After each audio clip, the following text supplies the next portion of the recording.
दिल्ली से बड़ी राजनीतिक खबर सामने आई है। आम आदमी पार्टी के सांसद राघव चड्ढा ने संसद में राइट टू रिकॉल यानी कि नेताओं को कार्यकाल के बीच हटाने के अधिकार को लेकर जोरदार प्रस्ताव रखा है। सांसद का कहना है कि जैसे भारतीय मतदाताओं को अपने नेताओं को चुनने का अधिकार है, उन्हें यह भी अधिकार मिलना चाहिए कि अगर नेता अपनी जिम्मेदारी ठीक से नहीं निभाता है तो उसे पद से हटाया जा सके। उन्होंने इसे लोकतंत्र में पारदर्शिता और जिम्मेदारी सुनिश्चित करने का एक महत्वपूर्ण उपाय बताया है। राघव ने कहा कि राइट टू रिकॉल का उद्देश्य मतदाताओं को सशक्त बनाना है। यदि कोई प्रतिनिधि जनता की अपेक्षाओं पर खरा नहीं उतरता या अपने कर्तव्यों में चूक करता है तो मतदाता उसे कार्यकाल के बीच ही हटाने का अधिकार रखते हैं।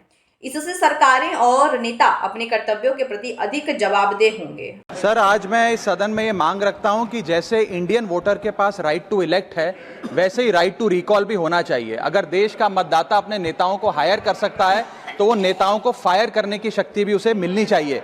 Sir, right to recall is a mechanism that empowers the voters to de elect a neta representative before the tenure ends if he fails to discharge his or her duty. Sir, हम एमपी एमएलए चुनते हैं, उसके बाद अगर वो काम ना करे, अपने वादे भूल जाए, जनता से दूर हो जाए तो 5 साल तक इंतजार करने के अलावा जनता के पास कोई ताकत नहीं है।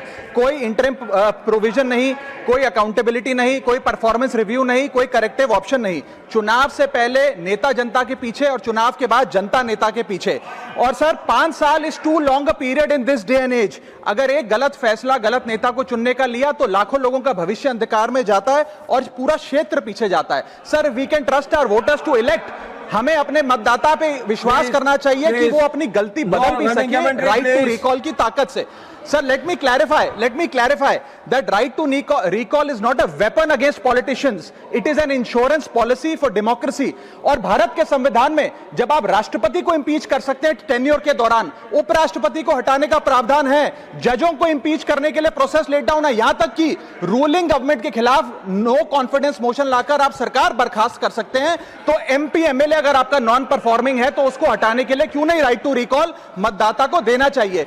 दुनिया की 24 से ज्यादा डेमोक्रेसीज में राइट टू रिकॉल का मैकेनिज्म लागू है, जिसमें यूएस, कनाडा, स्विट्जरलैंड जैसे देश है। मैं आपको उदाहरण देता हूं सर, कैलिफोर्निया में गवर्नर क्रिस डेविस नाम के नेता 2002 में चुने गए। उनके कार्यकाल में मैसिव पावर कट हुए, एनर्जी क्राइसिस हुआ, बजट की मिसमैनेजमेंट और गन शूटिंग की वारदातें हुई। उसके चलते 1.3 मिलियन कंस्टिट्यूएंट्स ने एक पिटीशन साइन करके दी कि इन्हें रिकॉल किया जाए। वहां के चुनाव आयोग ने रिकॉल वोट कराया 7 अक्टूबर 2003 को और 55% मतदाताओं ने वोट किया कि इस नेता को बर्खास्त किया जाए। ग्रे डेविस को हटाया गया और आर्नल्ड श्वार्ज़नेगर को वहां पे गवर्नर बनाया गया। सर, मैं बता दूं कि हिंदुस्तान में भी इसका प्रेसिडेंट है।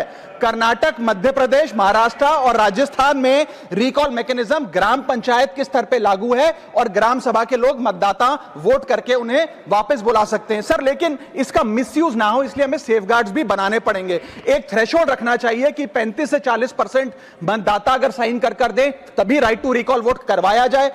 नेता को 18 महीने के लिए परफॉर्मेंस पीरियड देना चाहिए, कूलिंग ऑफ पीरियड, जिसमें उसे ना हटाया जाए। स्पेसिफिक ग्राउंड्स फॉर रिमूवल होने चाहिए ताकि फ्रिवलेस ग्राउंड्स ना हो और रिकॉल कम से कम 50% वोटों के बाद हो। ऐसा होगा तो पार्टियां भी ऐसे लोगों को टिकटें देंगी जो परफॉर्मर्स हो, ना कि नॉन परफॉर्मिंग एसेट, और भारत की डेमोक्रेसी मैच्योर होगी, सिटीजन एम्पावरमेंट बढ़ेगा and recall will give the voter the power to fix that. क्या कहना है कमेंट में जरूर बताइएगा और साथ ही रॉयल बुलेटिन को सब्सक्राइब करना मत भूलिएगा।